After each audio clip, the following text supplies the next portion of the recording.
जरा सगळ्या माता भगिनींनी वडीलधाऱ्यांनी हात वर करायचे आहेत, मुठ्ठी एक करायची आहे, मुठ्ठी मुठ्ठी.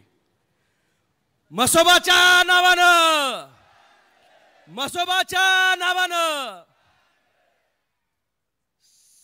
साहेब काल पालखी बाहेर पडली आणि पालखीचे भुई म्हणून आवाड्यांनी काम करायला चालू केलंय. मी मनापासून सांगतो, एकदा म्हसोबा खांद्यावर आला तो गुलाल लावल्याशिवाय परत येत नाही, तो गुलाल घेऊनच परत येतो. आणि आज शहापूरच्या मातीतनं काल गुलाल फिक्स झाला. आपल्या ह्या गावानं एकदा ठरवलं तर खऱ्या अर्थानं ती समृद्धीची पहाट येणारी, आपल्या सर्वांना विकासाला ताकद देणारी आज या ठिकाणी आपल्यामध्ये एक आव्हानात्मक जे वातावरण होतं त्याला मूठमाती देण्याचं काम काल या ठिकाणी झालं. या सभेनिमित्त उपस्थित असणारे आपल्या सर्वांचे लाडके उमेदवार राहुलजी आवाडे, आता ज्यांनी विविध प्रश्न मांडले ते विद्यमान आमदार आदरणीय प्रकाशअण्णा आवाडे, आमचे मार्गदर्शक आदरणीय सुरेशरावजी हळवणकर साहेब, व्यासपीठावर उपस्थित सर्वच मान्यवर मंडळी, झोलेताई, सर्व या ठिकाणी असणारे मान्यवर मंडळी, बंधू आणि भगिनींनो.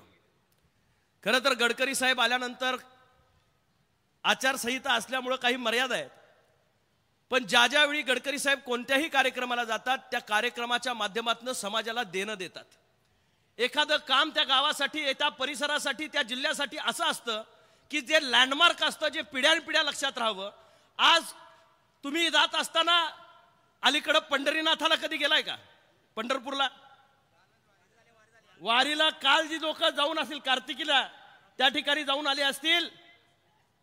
पूर्वी जात असताना किती तास लागायचे आणि आता तुम्ही किती तासात गेला हे तुम्ही लक्षात घ्या. 2.5 तासात सोलापूर पर्यंत जाण्याचा मार्ग आपला रिकामा झालाय. गडकरी साहेब पंढरीनाथाची भगवी पताका घेऊन आम्ही सर्वजण ज्यावेळी पंढरीनाथाच्या दर्शनाला जातो, मी निश्चितपणे या ठिकाणी सांगेन की जात असताना प्रत्येक वारकरी गडकरीचं नाव घेतल्याशिवाय पुढे जात नाही, कारण त्या रस्त्याला एक वेगळ्या पद्धतीचा आकार त्या निमित्तानं आपण निर्माण करून दिला. सगळी देवस्थानं देशातली जोडण्याचं, राम मंदिरकडे जाणारा तुम्ही रस्ता पाहिलेला असेल तर मला माहित नाही, राम मंदिरकडे असणारा असू दे, कोस्टल रोडच्या निमित्तानं केलेला रस्ता असू दे, आज दिल्लीपर्यंत जाणारा, मुंबईला जोडणारा कॉरिडॉर त्या ठिकाणी असू दे, किंवा दक्षिण भारतामध्ये केलेले रस्ते असू देत, इन्फ्रास्ट्रक्चर मॅन म्हणून ज्यांच्याकडे पाहिलं जातं ते आदरणीय गडकरी साहेब आपल्या भेटीसाठी या ठिकाणी आहेत. मी खासदार म्हणून मागच्या कार्यक्रमामध्ये साहेब आपल्याकडे मागणी केली. मी मनापासून आपला आभार मानतो की सांगली कोल्हापूर रस्त्याला आपण नॅशनल हायवेचा दर्जा दिलात आणि आता याच्या पुढच्या काळामध्ये सांगली म्हणजे कोल्हापूरला जाणारा हा मृत्यूचा सापळा म्हणून ओळखला जायचा. आणि लोकसभेचा खासदार म्हणून साहेबांच्याकडे मी मागणी केली की साहेब हे करणं गरजेचं आहे. साहेबांनी तात्काळ त्याला मंजुरी दिली आणि आज तो नॅशनल हायवेमध्ये कन्वर्ट झालेला आहे. त्याचं टेंडर सुद्धा साहेब निघालेलं आहे. त्यामुळे आता कुठल्याही पद्धतीची अडचण त्याची राहिलेली नाही. फक्त शेतकऱ्यांची आपल्याला मी मागणी सांगितली, दुप्पटच्या ऐवजी चौपट सगळ्यांना मिळाले, तेवढ्या एका सेक्शनसाठी जे या ठिकाणी जी दुप्पटची मागणी आहे त्याला चौपटीमध्ये दिलं तर त्या शेतकऱ्यांचं कल्याण त्यामध्ये होणार आहे आणि बाकीच्यांना न्याय मिळाला तसाच त्या इतर भावांना मिळावा ही मागणी आमच्या हातकणंगले शिरोळ तालुक्यातल्या शेतकऱ्यांची आहे. निश्चितच चांगली कामं होत असताना आपण ज्या इचलकरंजीमध्ये आला आहे साहेब, ते टेक्स्टाईलचा हब आहे. आता काकांनी सगळंच आपल्याला या ठिकाणी सांगितलं. मी आपल्याला सांगू इच्छितो की अहेड ऑफ टाइम्स काम करण्याची पद्धत इचलकरंजीची आहे. आजचं क्षेत्र काम करणारं, जसं आपण फ्युएलच्या बाबतीत क्रांतिकारी निर्णय घेतले, पेट्रोलपासून अनेक वेगवेगळ्या पद्धतीचं इथेनॉलवर जाणाऱ्या गाड्या असतील, सोलरवर चालणाऱ्या गाड्या असतील, इलेक्ट्रिसिटीच्या बाबतीत चालणाऱ्या गाड्या असतील, यासाठी म्हणून आपण या ठिकाणी काम करताय. आदरणीय गडकरी साहेबांना मला आपल्याला सांगितलं पाहिजे, साहेब ही म्युन्सिपल कॉर्पोरेशन आता झाली आणि 100 ई बसेस आता इचलकरंजी महानगरपालिकेला आपण देऊ केलेले आहेत. पुढच्या काळामध्ये स्वतःचा ट्रान्सपोर्ट इचलकरंजी महानगरपालिकेचा अंतर्गत असणार आणि त्याच्यासाठी ई बसेस आपण त्या ठिकाणी देऊ करतोय. 40चा पहिला टप्पा आपल्याला या ठिकाणी मंजूर झाला आहे आणि पुढचा टप्पा आपला 60चा येणं बाकी आहे. तोही येणाऱ्या काळामध्ये आपण त्या ठिकाणी 100 ई बसेस आपल्या ह्या सेवेसाठी या ठिकाणी आणतोय. इचलकरंजीमध्ये आधुनिकतेची सुरुवात जी होते, जग एका बाजूला धावतंय साहेब. पहिली जी देशातली गाडी तयार झाली ना ती ह्या इचलकरंजीच्या मातीत तयार झाली. इचलकरंजीनं देशाला गती देण्याचं काम केलंय. टाटाची नॅनो एक गाडी आली होती, रतन टाटा साहेब म्हणायचे 1 लाख रुपयाला आम्ही गाडी दिली. पहिली देशातली जर गाडी कुठं तयार झाली असेल तर इचलकरंजीच्या भूमिपुत्रांनी या मातीमध्ये तयार केली आणि मग देशामध्ये गतिवानपणे देश पुढे झाला. मेड इन इंडियाचा पहिला संकल्प जगामध्ये या ठिकाणी इंजिनिअरिंग वाढत असताना इचलकरंजीने त्याचा पाया रोवला. आज सुद्धा टेक्सटाईलच्या बाबतीतला हब म्हणून इचलकरंजी पुढे येत आहे. मी आपल्याला विनंती केली होती की आपण एक ड्रायपोर्ट कोल्हापूर जिल्ह्यासाठी द्यावा. ती एका जिल्ह्यासाठी नाही 5 जिल्ह्यांच्यासाठीची संजीवनी आहे. आणि मला आनंदानं या ठिकाणी हळवणकर साहेब सांगितलं पाहिजे, साहेबांनी त्या सभेमध्ये दिलेला शब्द त्याच वेळी पाळला आणि कोल्हापूर जिल्ह्याचा ड्रायपोर्ट त्यांनी या ठिकाणी मंजूर करून दिलाय. आपल्या तालुक्याच्या पलीकडं हातकणंगल्यामध्ये या ठिकाणी तो ड्रायपोर्ट त्या ठिकाणी तयार होतोय. 5-6 जिल्ह्यांचं एक हब तयार होईल इन्फ्रास्ट्रक्चरसाठी, पुढच्या मुलांच्या उदरनिर्वाहासाठी, त्यांच्या असणाऱ्या रोजगाराचा प्रश्न मिटवण्यासाठी या ठिकाणी निश्चितपणे एक चांगलं काम त्या निमित्तानं होईल. आज लाडक्या बहिणी खुश आहेत की नाही? जरा हात वर करा ज्या ज्या खुश आहेत. इकडं पण खुश आहेत, तिकडं पण खुश आहेत. साहेब 1500 रुपये दिल्यानंतर एक महिलेनं इथं पदरमोड करत गार्मेंटिंग मध्ये काम करणाऱ्या महिला त्यांनी अतिशय चांगलं काम केलं. काही मुलींनी मूर्त्या तयार केल्या, गणपतीमध्ये त्या विकल्या, गणोबा केले मातीचे त्यांनी विकले. ज्यांना 1500 रुपये मिळायचे ते बचत गटामध्ये काही लोकांनी इन्व्हेस्ट केले आणि 2-2 लाखापासून ते 20-20 लाख रुपयाचा या ठिकाणी त्यांनी नफा मिळवला. गृहिणीकडे ज्यावेळी पैसे येतात ना ते वाया जात नाहीत, ते घराला उपयोगी येतात. माऊलीने ते पैसे असेच वाया घालवले नाहीत, ते कुटुंबाच्या साठी म्हणून वापरले आणि मुलांच्या भविष्यासाठी म्हणून. त्या आता बघतायत एखादा उद्योग मोठा या ठिकाणी व्हावा जेणेकरून ह्या महिलांना एक वेगळ्या पद्धतीचं दालन त्या निमित्ताने या ठिकाणी निर्माण व्हावं. राहुल आवाडेंना आपण निवडून देणारच आहात. विकासाची चाहूल म्हणजे आपला विकासाची चाहूल म्हणजे आपला. आता राहुलला निवडून द्यायची जबाबदारी तुमची सर्वांची आहे. धनुष्यबाण आपण ह्या भगव्या पताकेला शहापूरकरांनी इचलकरंजीकरांनी भरभरून प्रतिसाद दिला. साहेब मी पाठीमागे राहत होतो, मला जर कुणी ताकद दिली असेल तर त्या ह्या इचलकरंजी विधानसभा मतदारसंघाने या ठिकाणी दिली आणि 40,000चं मताधिक्य.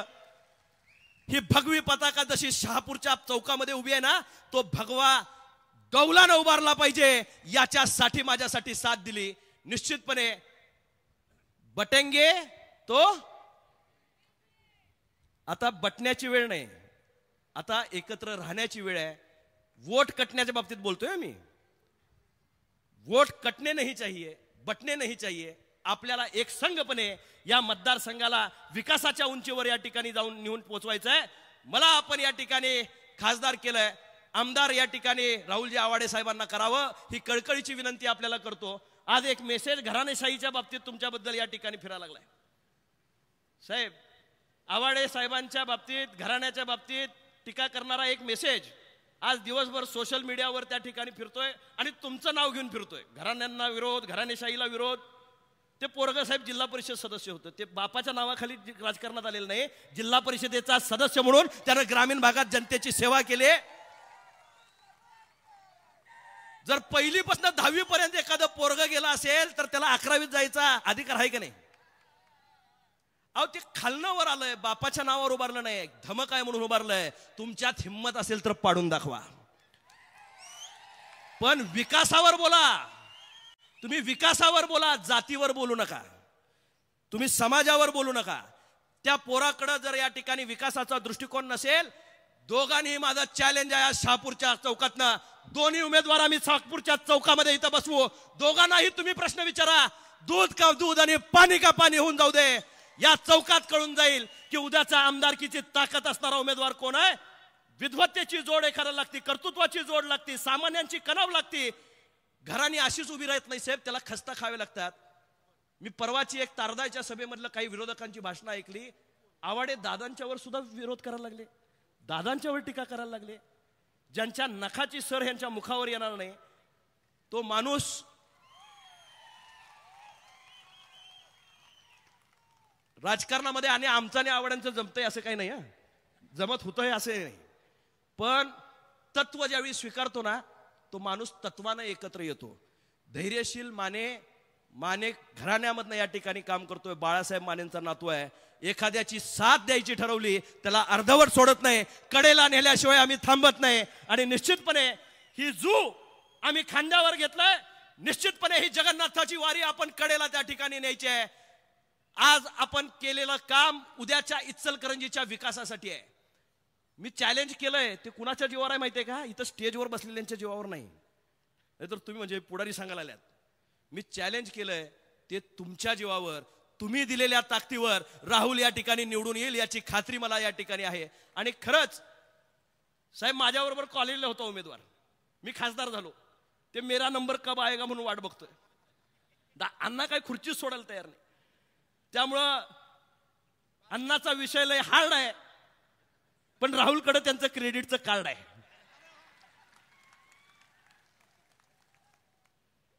आता क्रेडिटचं कार्ड वापरायला राहुल चालू करा.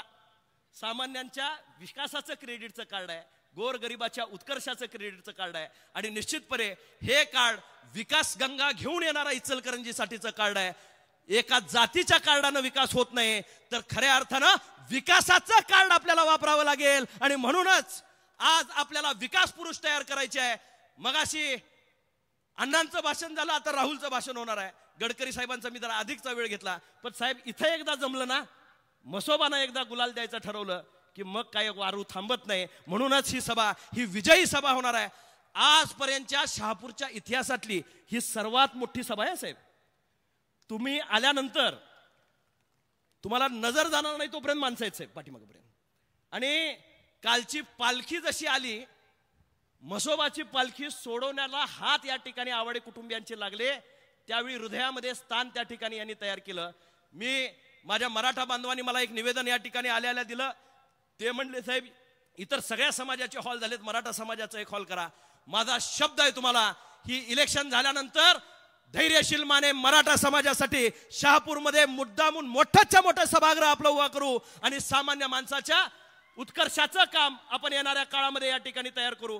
मसोबाला त्या काळामध्ये 50 लाख रुपये मी या ठिकाणी दिले, त्याचं काम चांगल्या पद्धतीनं झालं. त्याच आशीर्वादानं मला ही जगन्नाथाची पालखी या ठिकाणी नेण्याचं पुढं करतायत. माझ्यावर सुद्धा विरोधक 2 दिवस झालं टीका करतायत. मी त्याला समर्थ आहे. त्यांनी बोलावं, मला मटेरियल द्यावं, त्यांना जे जे काय करायचं आहे ते माझ्यावरती बोलावं. येणाऱ्या 20 तारखेला राहुल आवाडे गोलीगत निवडून येणार आहे. आणि मी मुद्दामून आपल्याला सांगेन, 23 तारखेला विरोधकांना झापूक झुपूक करण्याशिवाय काही हातात शिल्लक राहणार नाही. यांच्या हातातली इलेक्शन गेलेली आहे, काय त्यांच्या हातामध्ये राहिलं नाही. म्हणून जातीवाद पसरवणं, द्वेष पसरवणं, विष कालवणं याच्यामध्ये या ठिकाणी ते वेळ घालवतायत. फक्त आवाडे साहेब घराणेशाहीचा आरोप होतोय तो खोडून काढायचा आहे. तुम्ही रिकामं राहिला म्हणून पुढच्या लोकसभेत काय आठवण काढू नका. आत्ताच सोडवून घेतो नाही, काय माणसं जास्त आहेत तुमच्यात, त्याच्यामुळे ती जरा धाकधूक राहती. पण मसोबा समोर सांगितलं की ते राहतंय खरं. त्यामुळं आपलं ताट भरलं की आवाडे दुसऱ्याच्या ताटात बघत नाहीत. निश्चितपणे मला खात्री आहे की आज भरभरून देव त्यांना त्या ठिकाणी देईल, कारण त्यांनी सामान्यांचे प्रश्न सोडवण्यासाठी झटलेत. आणि निश्चितपणे आम्ही पाण्याचा प्रश्न असू दे किंवा इचलकरंजीच्या यंत्रमागधारकांचा प्रश्न एकत्रपणे सोडवण्यासाठी धैर्यशील आणि राहुल एकत्रपणे काम करत राहतील आणि ही विकास गंगा इचलकरंजीला आणतील. एवढंच या निमित्तानं सांगून माझे मनोगत संपवतो. जय हिंद, जय महाराष्ट्र. बोलो भारत माता की वंदे. आताच खासदार महोदयांनी अत्यंत चौकार मारलेले वेगवेगळ्या ठिकाणी, आणि दोन्हीही तरुण आपल्या गावाचं कल्याण करतील